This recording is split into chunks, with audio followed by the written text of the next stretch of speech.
Hey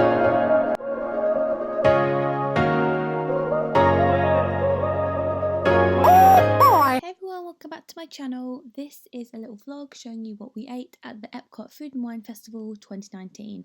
Now, I was very ill when it comes to this day, so I'm just going to show you around. So I'm going to start off by showing you the map and do a little voiceover for you so you understand what I ate, what it was like, and then yeah, we're going to dive straight into the food. So you start off at the entrance of Epcot. There's Future World West and East, which is like futuristic food, and then if you move down to the Epcot Lake, you can walk around all the countries and try the different snacks and food as well. So we started off at the Wine and Dine studio. This is where we had the seared scallops, the butternut squash ravioli, and the trio of cheeses. Now we shared all of these between us, but they were so good. This is probably my favourite booth of the day. So we had the seared scallops, which come with truffled celery root puree, Brussels sprouts and wild mushrooms, which you can see here. And then we moved on to the butternut squash ravioli with brown butter vinaigrette, parmesan cheese and pumpkin seeds. Then we moved on to the trio of cheeses, which has gorgonzola and other cheeses as well. Then we went to Hawaii, which is really nice. I had the Kahlua pork slider, Del had the grilled tuna tataki, and no one had anything else, so this is what we ate. This is the slider, it comes little pineapple bits on top, and then the tuna steak was cooked perfectly. Then from Hawaii, went to Australia. We had the bushberry shrimp and the roasted lamb chop. Now, Australia's quite quiet for queue, so if you want to go, definitely head there first. And this was the lamb chop, cooked lovely, and the shrimp here again was cooked to absolute perfection. I took myself over to Shimmering Sips to go and get myself some pudding while this was happening.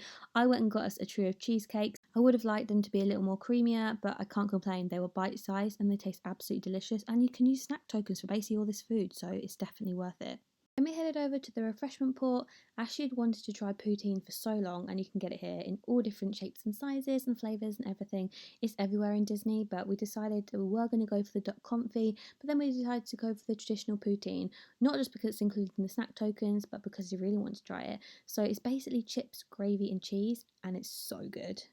Then we headed over to Canada and we were kind of indecisive on what we were going to have here, but we had the wild beef filet mignon, which was really lovely. Actually, it's presented really lovely. You get a lot of meat for that, and to be honest, you can use your snack tokens for all of these, so it's really good value. Then we headed over to Ireland, which is quite weird because we're from the UK, but I've never been to Ireland before, so I didn't know what to have. I was going to have a Bailey's cake, but I wasn't really feeling anything, so we ended up only ordering the cheddar soup. But I tell you now, if you're an avid cheese lover, this is incredible. Then we headed over to France, which is my absolute fave, so I really couldn't wait to go here because I'm a massive pudding dessert person, and this is going to be the best place for them. So Ashley had the cheese fondue because he's a savoury lover, and I had the creme brulee, and these were so good. I can't even rate these highly enough. Amazing. If you really aren't keen on any of the things that you've seen for the Food and Wine Fest, you can just head over to the usual countries. This is just in the France area. You can go into their bakery and pick anything out from their like patisserie section, and you can get savoury stuff, sweet stuff. But if you really want to try something but nothing else taking you fancy, definitely head over there because they have so many lovely selections and they're changing them around all the time, and they're really lovely. So if you want a taste of France, head over there. From France to Brazil, we went over here. There wasn't really a lot to choose from, but obviously we wanted to try something. So we decided after reading the menu that we would go for the crispy pork belly, which comes with black beans, tomatoes and onions. It was really nice actually and had really good flavours. Brazil to Belgium. Next we went and had the beer braised beef and the golden malted Belgian waffle. I tell you now, it was so good. Again, the queues are very quiet, and this was a really hearty snack. They fill you up, they look incredible, and you get loads of chocolate sauce.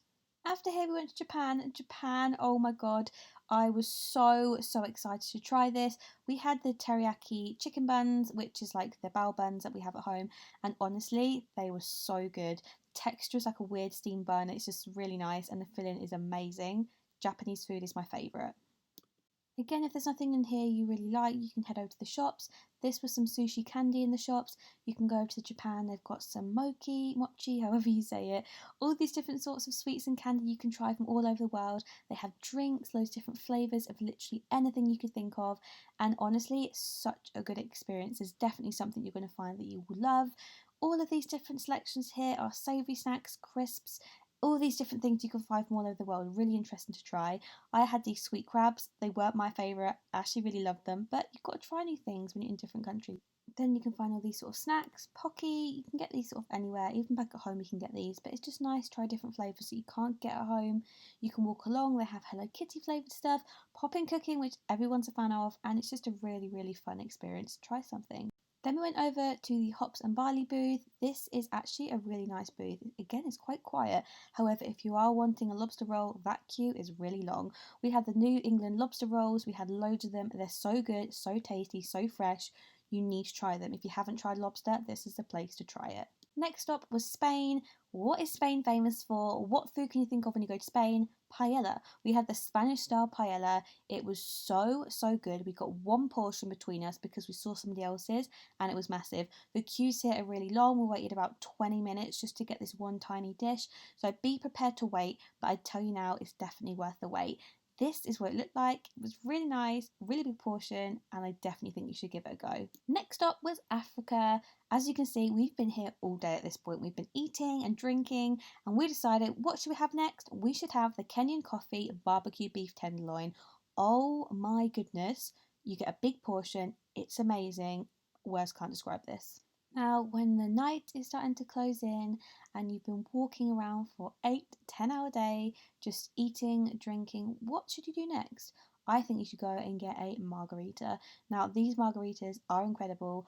I am telling you that for my husband. I'm not a margarita drinker, but he is obsessed with these and he actually had 4. While he was obsessing over all the margaritas, we headed over to the islands of the Caribbean and we went to go and get some jerk spiced chicken. I'm not a spicy lover of food, but I tell you now, the flavours on this were to die for. Now this is my favourite section. This is the Earth Eats section, all the coastal eats and things. I was desperate to try the Impossible Burger and the Impossible Cottage Pie, and we tried them. And I tell you now, it's impossible to tell whether they're meat or not. I'm not a meat eater massively myself, but these were incredible. The coastal eat, we went and got some lump crab cake and a baked shrimp and scallop scampi dip. That's a mouthful to say. It was very dark at night and very, very busy actually. And this is the crab cake that we had. It was really, really nice. And then this is the little dip, and this was so filling, and both of these things together were just so fresh. We then headed over to Active Eats. We had some loaded mac and cheese. It's a kind of healthy version. It wasn't a massive portion, but the flavours were so lovely. I'd highly recommend. And obviously, we couldn't end Epcot without doing desserts. Liquid Nitro chocolate almond truffle and a raspberry chocolate tart. Oh my god, this was incredible. It was probably one of the best desserts I've had at Epcot. It tasted so chocolatey, and this little moussey liquid nitrogen thing was incredible. So if you can try them, definitely give them a go. But yeah, this was the view after we'd finished, and I had such a wonderful time at Epcot. If you can go for the Food and Wine Fest or any of the food festivals, definitely give them a go. There's so much information online, so many people have done so many wonderful videos, but this was just me giving you a little glimpse into the Food and Wine Festival at Epcot, where you can try all the international foods from around the world. If you like this video, then give it a thumbs up, and I will see you guys in my next video shortly. Thank you. Bye.